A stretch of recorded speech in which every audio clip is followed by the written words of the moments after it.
Good morning and peace be upon you this beautiful Sunday or whatever day you're listening on Sirius XM Review Channel 126. This is the Qasim Rashid Show. I am your host, Qasim Rashid. I'm so glad you joined us today. We got a phenomenal show this week with Elizabeth Booker Houston.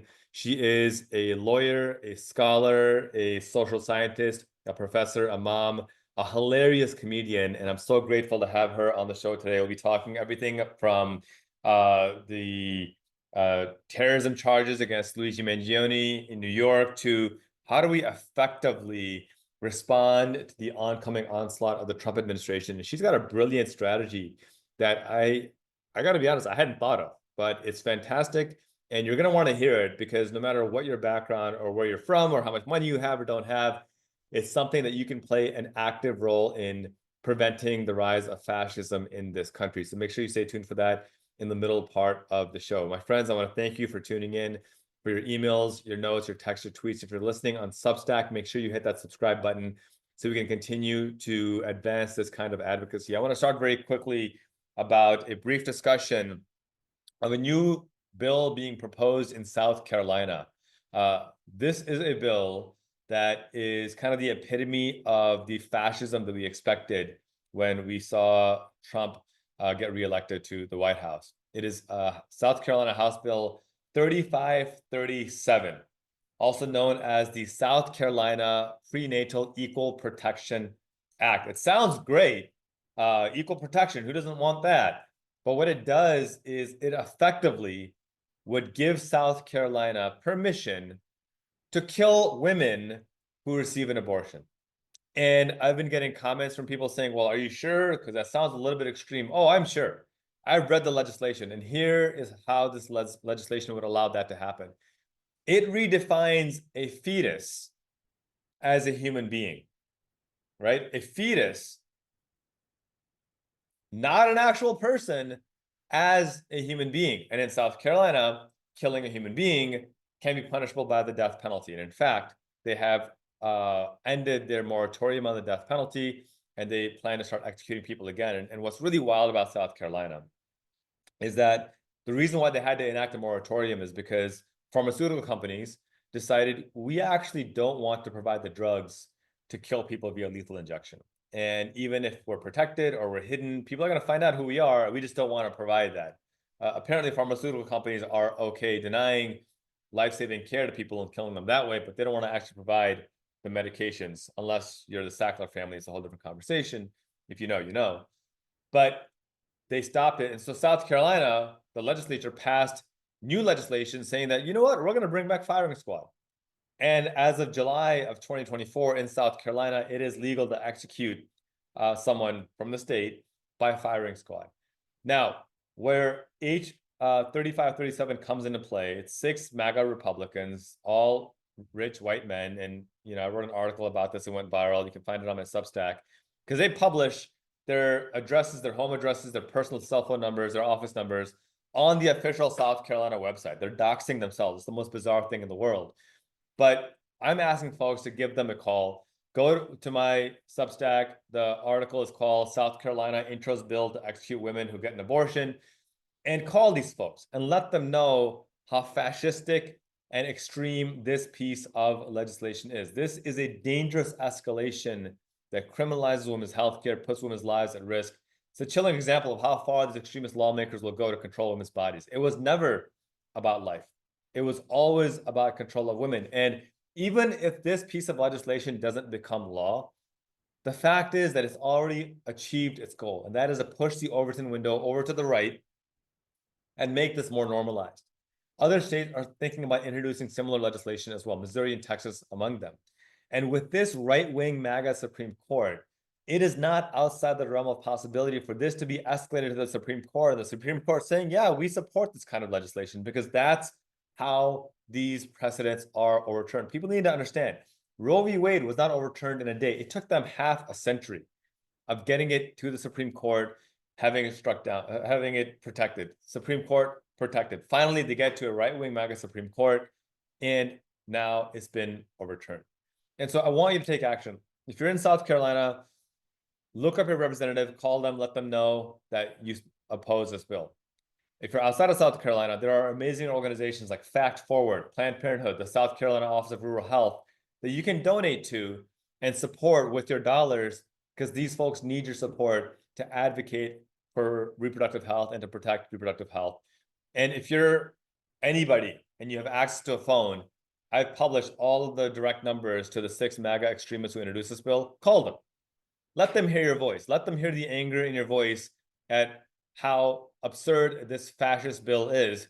Your peaceful anger at how fascistic this bill is and how it absolutely cannot pass. We are facing an extremely difficult next 4 years.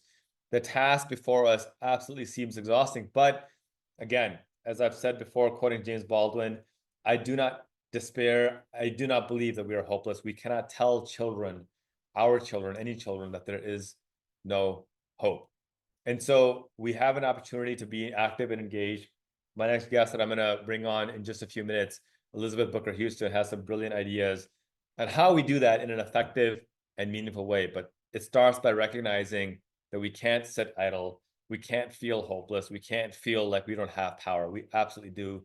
And we need to be active and engaged. You're listening to the Qasim Rashid Show here on Sirius XM Urban View, channel 126, the most awesome show in the multiverse. When we come back, we'll be speaking to Elizabeth Booker Houston, a brilliant lawyer and scholar. We'll be right back after this break.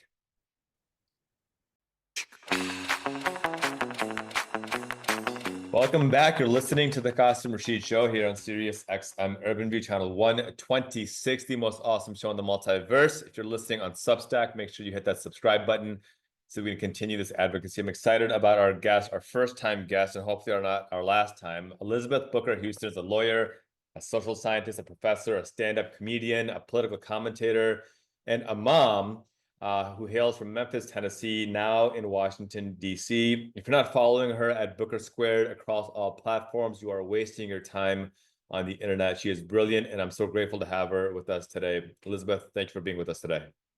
No, thank you for having me. You are one of my favorite people on the internet. So thank you. I'm really excited and honored to be here. The feeling is mutual, and I keep telling my friends that one day I'm gonna get the courage that you're showing and get on stage and do stand up and bomb. Yes. I'm gonna bomb. You're killing it. I'm gonna bomb, but you kind of have to sometimes to get to where you are. I love watching your stand up comedy career rise, kind of like meteorically. It's really exciting to see. I have to ask, it's kind of what was the genesis that made you say, you know what, the hell with it, I'm gonna do this. I've always wanted to be a stand-up comedian. I've loved stand-up my whole life. I used to, and this is aging me, play the VHS tape of the Kings of Hmm. Comedy all the time when I'd get home Love from it. school. I memorized like all of the sets, all of the jokes. Um, was just a big fan of comedy, and my dad too. Like he's been to tons of stand-up comedy shows. So something we bonded over. That's And great. and then there was like a pandemic and I experienced my own grief and loss and drama and everything else. And it was 2021, summer 2021, and I said, screw it, I'm gonna go on stage and try it out. And I just expected to kind of like say I could do it like a bucket Yeah. list item. I never expected it to be like a career. I never expected to be a touring comedian, and then that kind of came out of nowhere. So You've done something that I'm trying to figure out. Like, I think the best stand-up comics are the ones who kind of just own who they are, own their personality, own what they bring, their own style, right? Like the comics are the ones who are like, this is just the style that I naturally bring. This is who I naturally am. Let me find a way to make that funny. And you've done such an effective job of that, where it's it's so authentic, it's so genuine, and that's why it's so fun to watch. And so whenever I'm scrolling through or doom scrolling on Instagram and I come up to one of your clips, like I love your political commentary, don't get me wrong, I cherish that. But when I see one of your stand-ups or one of your comedian bits, I'm like, okay, let me get the popcorn out because this is going to be great. So if you're not following her on Booker Squared, you need to right now. thank you. Lots to discuss. As a fellow lawyer, you've talked about this stuff extensively. I I'm a little bit disturbed, not because it's new to me, but because we're seeing it happen over and over again. These last 2, 3 weeks have kind of given us a hierarchy of the value of human life determined by money and skin tone. If you've got the complexion for protection and you've got money, then you being killed means that the governor of New York is going to have a private counseling therapy session with you and reassure you and have a hotline for you and get new security measures. But if you're one of the, I think 2,800 people that have died due to lack of healthcare since the United Health CEO has been killed, there's no change. If you're one of the 16,000 people this year alone who's died by gun violence, and I know you've suffered tragic loss by gun violence in your own family, there's no change to the actual laws. If you're one of the nearly 200,000 people killed according to the Lancet in Palestine, not only is there no change, but there's actually more weapons being sent to Netanyahu. Uh, for me, this is a grief moment because I see innocent people being killed just because they've got the wrong complexion or they're in the wrong part of the world or they don't have the bank account some of these wealthier people do. How do you cope with this? Because I see you talk about this issue a lot. And given that it's impacted your life personally, and I want to be sensitive because I don't want to overshare, I'd rather have you share that. How do you cope with the grief that comes with this realization? Yeah, it's really difficult some days to take in everything that is going on in the world. And I feel like I have a pretty high threshold, I think, for a lot of this because of where I grew up. So I am originally from Memphis, Tennessee. I grew up in Memphis, Tennessee. I grew up in poverty in Memphis, Tennessee. And so grew up poor, and this will when we get to talking more about the healthcare stuff, I'll talk about that as well. Yeah. But on Medicaid, not a lot of money in one of the most dangerous cities in the country, high rates of gun violence. I have been in multiple shootouts. Like I have experienced that myself. And as hinted at, my little brother was tragically murdered by random gun violence in Memphis in 2017. The seventh anniversary of his murder just passed, and he still has no justice. His case is a cold case, despite knowing who the suspects are. That's a whole other can of Yeah. worms because it ties to money and influence and privilege as well with that scenario, of the people who are involved. But yeah, it's really some days I can compartmentalize really, really well because I feel like just in growing up in that kind of environment, in that kind of city, and dealing with this kind of personal tragedy, and my brother not being the first person I lost to gun violence, but being the closest to me who I lost to gun Sure. violence, right? My cousin was murdered by gun violence, like, a couple years after, and like it just regular thing. I can compartmentalize a lot of times, but it is nowhere to the same degree. But when I was seeing like what's going on in Palestine, seeing what they're experiencing, and I can understand the stress, the toxic stress that comes from being in a community that is plagued by violence, right? From what I experience. I see that, and I mean that's at a level that I can't personally comprehend. That is a genocide. Um Yes. it- some days definitely had my own like breakdowns of just reading the news or seeing the videos or reading about what is going on, with these innocent people, just because like you said they are born the wrong skin color, they are born in the wrong part of the world. I put air quotes in front of that, right? Like it Yeah. just it can be just too much sometimes. But at the same time I feel an obligation to also try to compartmentalize and pay attention and read and amplify those stories because I have the privilege of doing so. That's right.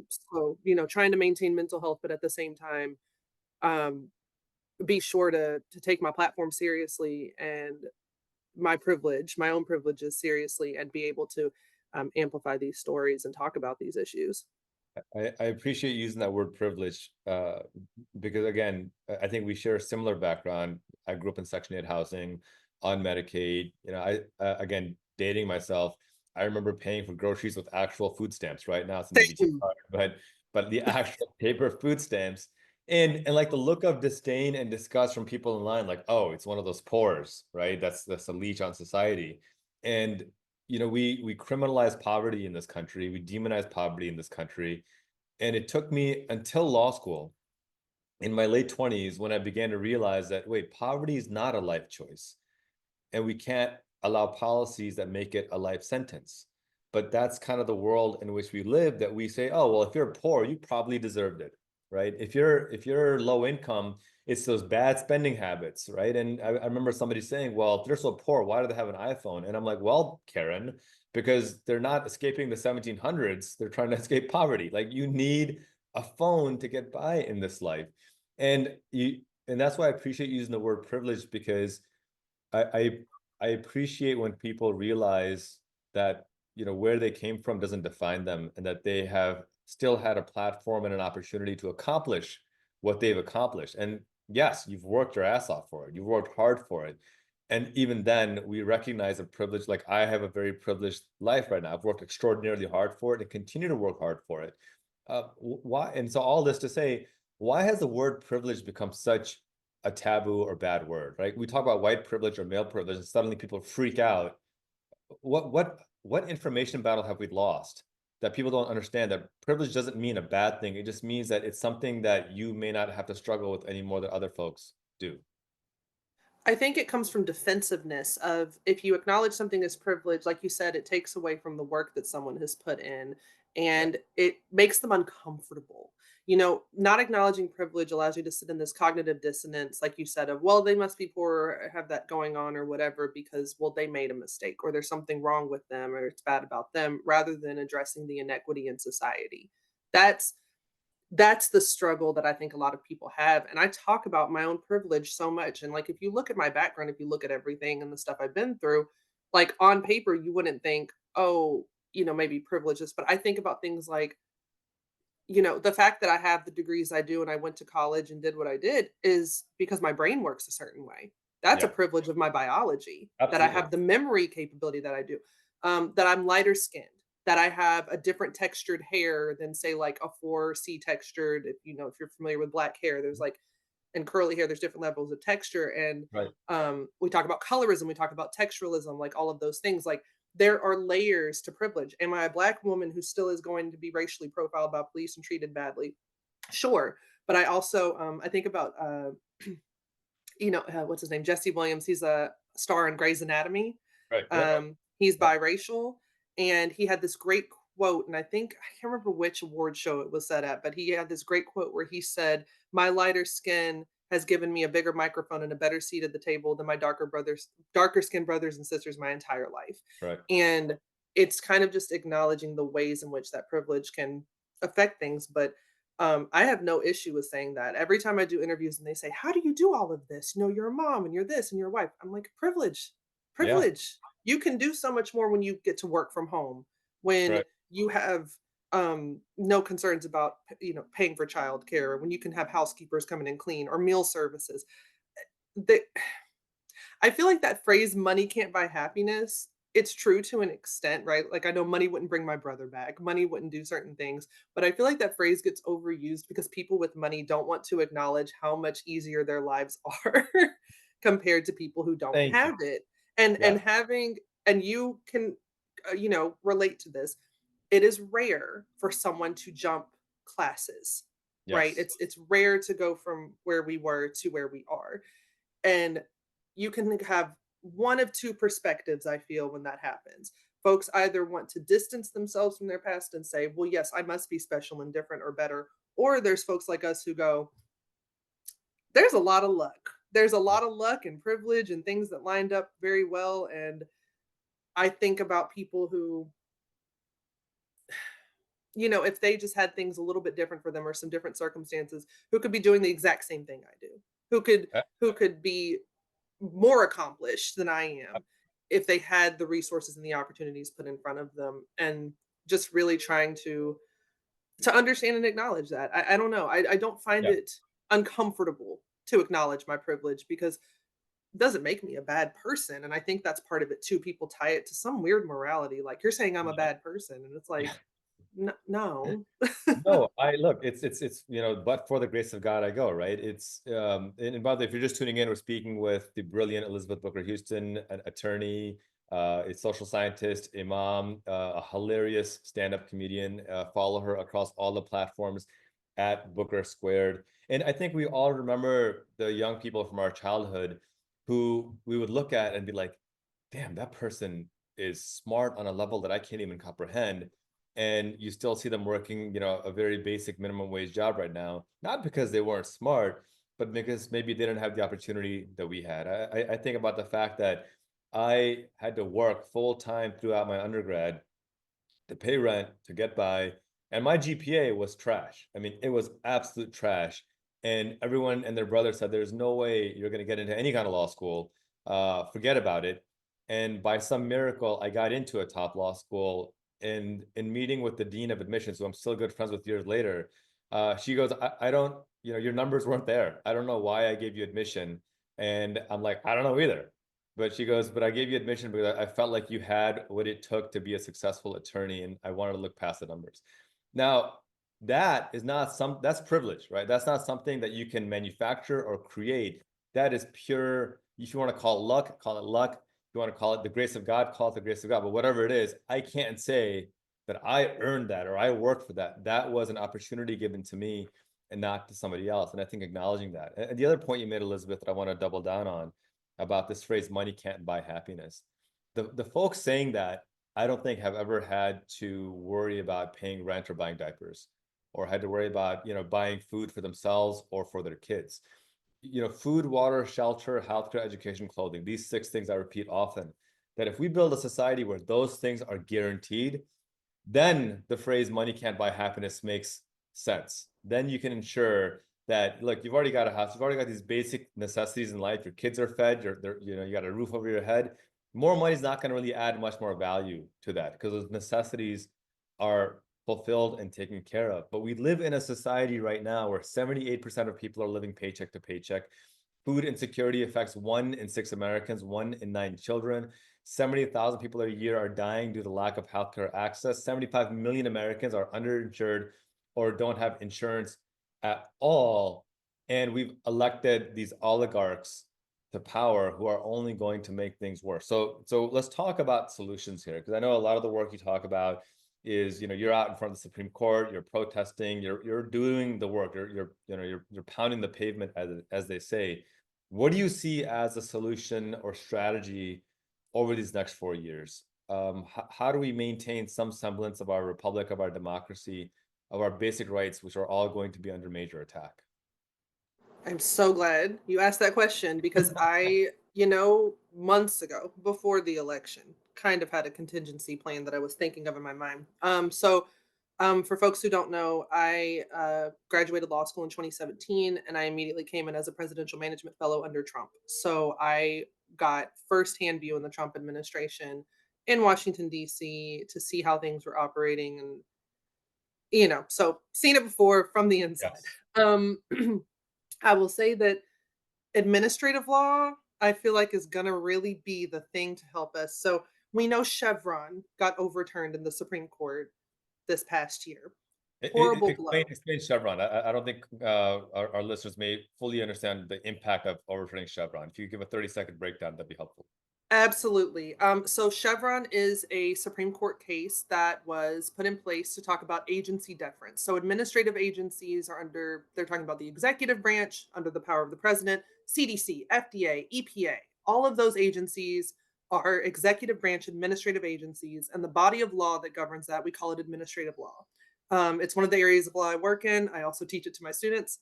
I love it. I'm obsessed. Most lawyers hate it, but I'm a dork. So it's all about regulations. So when you hear the word regulations, rulemaking means the same thing.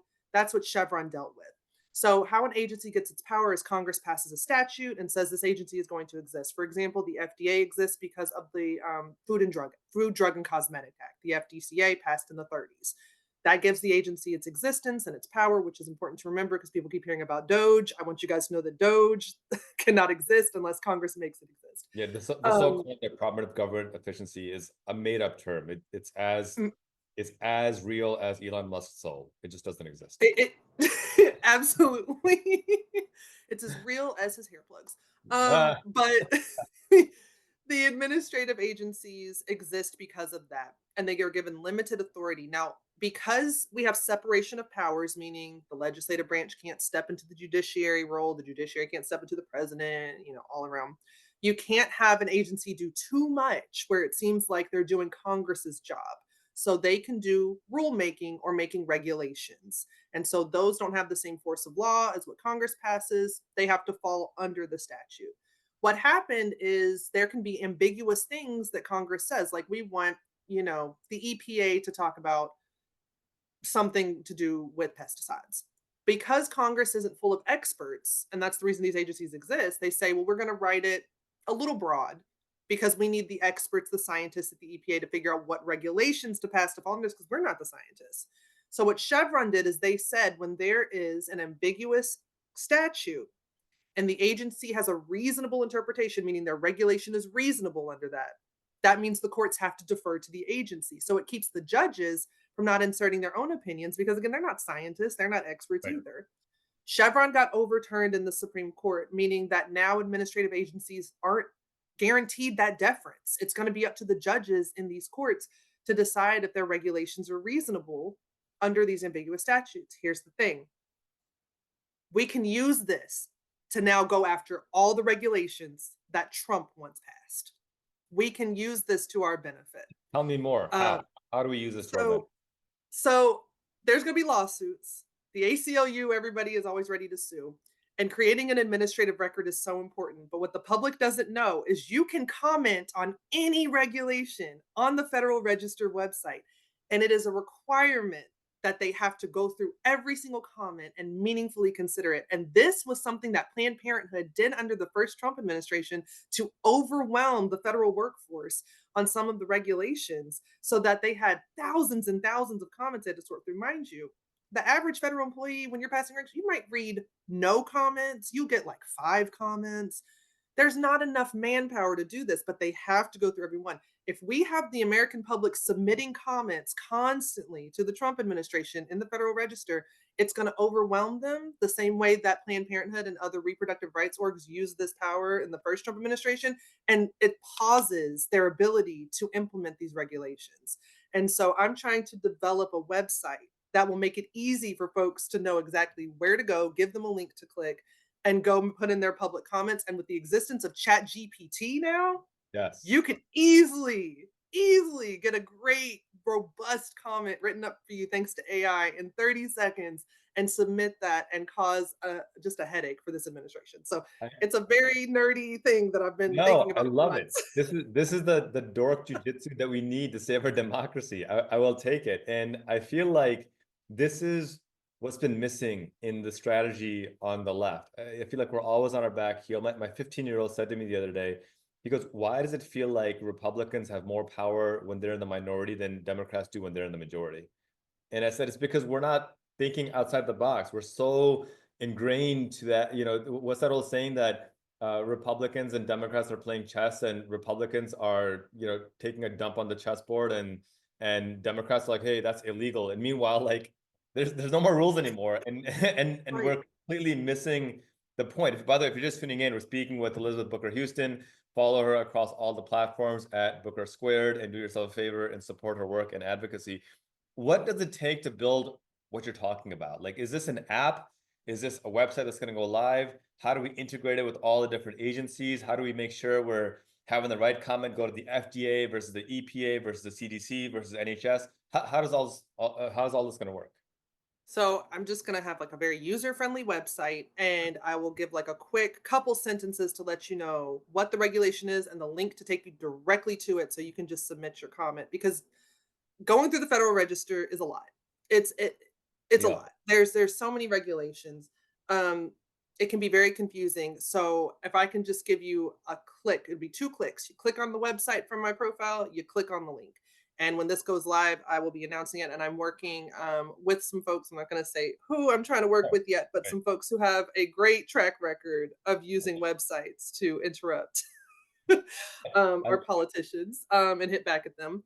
and And yeah, if we can just, it also creates an administrative record for folks like the ACLU to sue. Because if they can go to court, so that brings me back to Chevron. If they can go to court and they sue, they want to sue the Trump administration, say for something crazy that restricts repro rights. Say 2,000 Americans, by the way, 2,000 comments would be nuts for these yeah, agencies. I mean, truly. So think about how many American citizens we have if we could just get a certain number of people for these big regs. Say they get 2,000 comments just saying this is horrible, this is this, that, and the third. One, the agency is not going to get that deference anymore that they were automatically given thanks to Chevron. So the ACLU and others who sue, they're not the only ones who sue, but I think of them because they work very hard right. as a resistance org. Um, they can use that administrative record, those 2,000 comments, that becomes evidence for their case to say, but look at the way that the Trump administration is violating this, that, and the third, whatever legal argument they need to make. Yeah. But administrative records are very important. We've also seen with the Trump administration that when they get that kind of response and overwhelm, they just sometimes will just throw their hands up and say, never mind, Yeah. because they can't afford the time or energy or the manpower to do it. So, And um, and yeah, I mean, you've got a massive platform. I've got a decent sized platform. We've had videos and posts that get more than 2,000 comments on our stupid Instagram videos. Like if we can right. do it, that stupid Instagram thing, we can absolutely do it here as well. And I think where this is going to ultimately come to fruition, what I see happening here is not only are we pushing back against some of these draconian policies, in my mind, we're training activists. We're training people to better understand how government works. And, one of the rules, the first lessons that we were taught in law school, and I'm sure you learned this at some point too, if not early on, is this quote by John Dingell, former congressman from Michigan, passed away, really well respected, well-liked congressman. And first day of our the civil procedure class, Professor John Price at Richmond Law said, he goes, John Dingell said that when it comes to the law, you write the substance, I'll write the procedure, and I'll screw you every single time. And it's so perfect, right? And that is Yes. how that is how you have a situation where the law can say, well, killing somebody is wrong. It's like, okay, murder's bad, got it. But someone like Daniel Penny can kill an unhoused black person and walk free, whereas Luigi Mangione can kill a CEO whose policies have killed tens of thousands of people and be charged with terrorism. I'm not commenting on the morality of either murder. I'm pointing out how one act can get two very different responses based on the procedure of how the law is applied. And I think, Elizabeth, the point that you're bringing up about this administrative aspect of overwhelming these negative policies with our positive comments, it can be an effective way. And I want all of you guys to follow Elizabeth at Booker Squared so you can be in the know. We're down to our last couple of minutes, and I want it to be a bit lighter because we've been talking about some heavy stuff. Talk about what's next for your comedy shows. When's your next show? How can folks come and see you live? How can they throw all their money at you and make sure that you continue to be successful? Well, I'm on a little bit of a break as I always do around the holidays, but in February I will be gearing right back up with the Washington Roast, which is our show where we have a roast battle impersonating politicians. I played Tulsi Gabbard in the last one. It went very well. It's my first time playing Right. Tulsi. Um, And I will also be performing at the Kennedy Center in March. So please look out for that date. That's in DC. And I will also be doing a Law and Order comedy show at the Black Box Theater in downtown Silver Spring, Maryland, toward the end of March. We have lawyers and ex cons together doing stand up. It should be a really good time. That's Um, amazing. my Substack is up. I have not released my first articles yet. That will be happening this week, likely covering some things about the shutdown if that goes through, Yeah. and giving people some information there. So you can find me on Substack where I'll be posting, and also make sure to subscribe to my YouTube. I will start putting longer form content on YouTube by the beginning of the year. So trying to make a good transition over there as well as get my podcast geared back up again. When are you coming to Chicago? We've got plenty of comedy. We're the second city. We've got plenty of comedy shows out here. When are we going to get a Booker Squared show out here? I know I have yet, and my mom's from Chicago. I got married in Chicago. Oh, I know it's my come second home. home, and Come I on have home. yet. I haven't been there to do comedy yet. But I'm gonna have to come out this summer. I got to tell you, the winters I can't hang. Being a Memphis girl, look, No, but you'll it's been honestly, we just got snow now, but it's been a pretty mild winter. And the thing about Chicago is it's cold, but we've got the infrastructure for it. You just wear layers, yes. it's okay. You'll I be okay. know, but I'm a baby about it. I mean, like DC winter is the most winter that I can Yeah. handle. I can't even go up to New York. I'm like, this is too much. I don't know how y'all live. Like, I'm gonna close it out with a kind of a sober question, but I think people are gonna appreciate your advice on this. Um, we started talking the show about privilege and the platforms that we have that we've built up over time. I mean, we've built our platforms over the course of decades, right? This didn't happen with the Mhm, snap of fingers. And I always marvel at the fact, and I think you'll appreciate this. Like when I was low income, when I was on food stamps, the idea of getting a free meal was like, this is wild, right? You go to those dinners. And now I think in any given month, we get invited to a bunch of dinners where people want to wine and dine us. And I'm like, I would have killed to have this kind of food and access when I was actually low income. It's wild how now, when you have a bit of a platform, people want to give you free stuff and it's considered a good thing. But when you're low income, it's considered a bad thing. The question I have is this, and we've got like last 2 minutes. And so how do you get started? If I'm looking at Elizabeth Booker Houston, I'm seeing her massive platform, I'm seeing her education, her degrees, her credentials. I'm thinking to myself, I can't do that. But what can I do? Or, until I get there, what should I be doing? What's that first step that folks can take that's practical, that isn't barred by access or privilege or power or wealth? How can folks play a meaningful role and start to move forward to truly transform our society to a place of justice? I think it's something as simple as educating the folks around you. And you can do it on, I see my friends do it all the time where they don't want to be public, but they do it on their Facebook pages, within their friend group, their family group, share the information they have, share their experiences. I think that it's so important for people to not feel bogged down by saying, well, I'm not good enough yet. I'm not at this place yet. Yeah, you are. People have so many things to offer that are far outside of like traditional education or money or what have you, and don't be afraid to be authentically yourself. I share with people that if you look at my videos from when I started on social media in 2020 up until about 2022, I sound different because I was masking my southern accent for the first couple years on social media because I was afraid that people would call me ignorant or say I sound stupid or I don't sound smart because Sure. that happens so much to us in the South. And then I made a video saying, when I do my fast talking videos, I can't cover my accent up and talk fast at the same time. So my accent would come out very strong and people would go, "Oh." Yeah, Um, I still slip into that masking sometimes when I get nervous or, what have you. But when I started showing up as authentically myself, that's when everything got so much better. Even if people want to say I talk country, even if people want to talk about my Memphis accent, whatever. It is who I am. And don't be afraid to just come as yourself, authentically as yourself to the table. You are good enough. I love it. I love it. I love it. Kurt Cobain, come as you are. Um, Elizabeth Booker Houston, lawyer, social scientist, professor, stand-up comedian, mom, and just all around brilliant human being. Thank you for being with us. Hope to have you back soon. Thank you so much. You're listening to the Qasim Rashid Show here on Sirius XM Urban View, channel 126, the most awesome show in the multiverse. If you're listening on Substack, make sure you hit that subscribe button and make sure you follow Elizabeth at Booker Squared across all platforms. Don't go away. We'll be right back after this break.